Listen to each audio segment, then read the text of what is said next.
so let's get the 49ers side. We'll do it with Tracy Sandler. She's covered the 49ers for 8 years, you say? Yep, this is my 8th season. For your own company? Yep. And again, it's Fangirl. Help me with Fangirl Sports Network. Fangirl Sports Network. We are a digital sports media company, and our content's a little bit more focused on female sports fans. Aha! So, like, for example, how do you cover the Niners for the female sports fan? Covering the Niners is a little bit different. News and analysis is what it is. But I do a lot of fun things with the Niners. We have a series called Niners Unplugged. And so we've done everything from most embarrassing song on your playlist, favorite Usher song, who would make the best Santa, that type of stuff. And that gets to be, males like it too, but females really like it. On the Fangirl side of my company, we do a lot of content that highlights what athletes are doing in the community, highlights women in the industry, gives out content tips in a way that's really fun and pithy and digestible, and we've been doing it that way. A lot of what the players are doing off the field, learning about them a little bit more, so that's kind of how we do it on the Fangirl side. The 49ers side kind of is what it is. And on the football side, we were just talking about this off the air before you got here. She's like a one person, I'm sorry. Totally fine. One-person band, like covering the whole Super Bowl. Both sides, Niners, like filming her stand-ups, doing all the editing, all of that stuff. Writing, podcasting, all the things. That's the way it is. Are you celebrating the Taylor Swift angle to the Super Bowl? Absolutely, and it's great for us. It's kind of a lot of what we do. We marry sports and pop culture a lot because the two go hand in hand, and I just think it's amazing. Someone was telling me yesterday that his 11-year-old daughter never had interest in sports, and then all of a sudden she's watching the game, and she's watching the game, and now she is into it, and she understands the plays and the whole thing, and I think it's awesome. I don't understand what the vitriol is around it. I don't understand why it bothers people.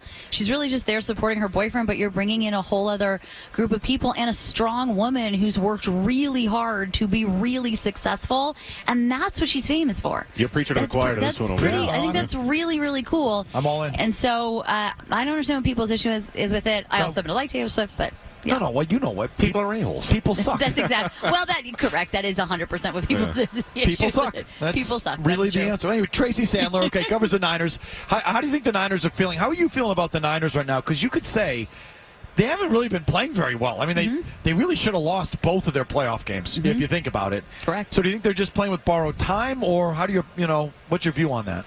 I have a couple of views on it. I think the defensive issues that we saw in those first two playoff games are defensive issues they've had throughout the season.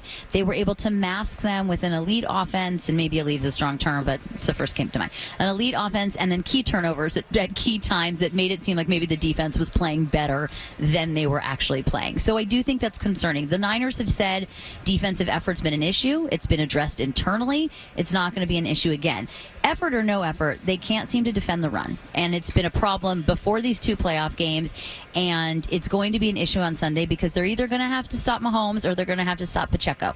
Neither of them are easy to stop. Do I think the 49ers are the better team top to bottom? Absolutely, in terms of talent. And you have a Niners offense that can play elite and that can make up for some of these defensive issues. But if you go into this game and you get down 14-0 to Patrick Mahomes, it's over. You're not coming back from that.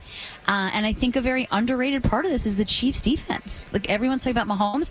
Understandably so. He's probably the best to do it, certainly the best we're seeing right now. But this Chiefs defense may be even more so the reason why they're here. Sounds like you like the Chiefs. I'm very honest about what I see. Do I like the Chiefs? Sure, they seem lovely. No, but I know, but to win the game, I go back and forth on it, to be honest with you. I was asked yesterday, and I was very much, it's the Chiefs. Today, I'm like, well, it could be the 49ers.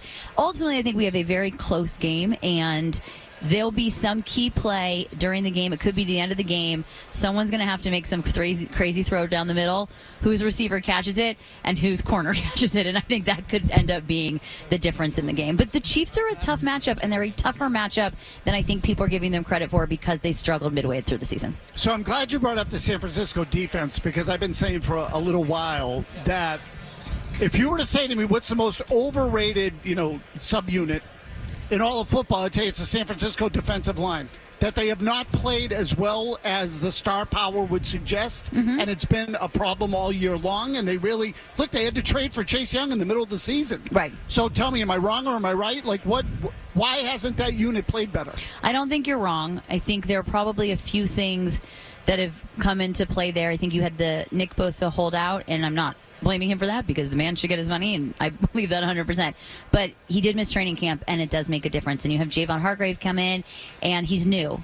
And so it's adjusting to the line. Eric Armstead has been injured on and off throughout the entire season. And even though he's back, he missed quite a bit of time. Now they're without Cleveland Farrell, who maybe a lot of people are listening and saying, who's Cleveland Farrell? But he was a person who was very important in the run defense, and it was making quite a difference. And Chase Young has had moments, but he hasn't really set the edge, and he hasn't really done what they're hoping that he would do. So I think you put all those things together, and that is why they haven't really performed to the level people have expected. However, I will say it's not obviously just sacks and stats. So when you look at the way they perform in the game, the things that don't make it onto the stat sheet, they are still playing at a very high level.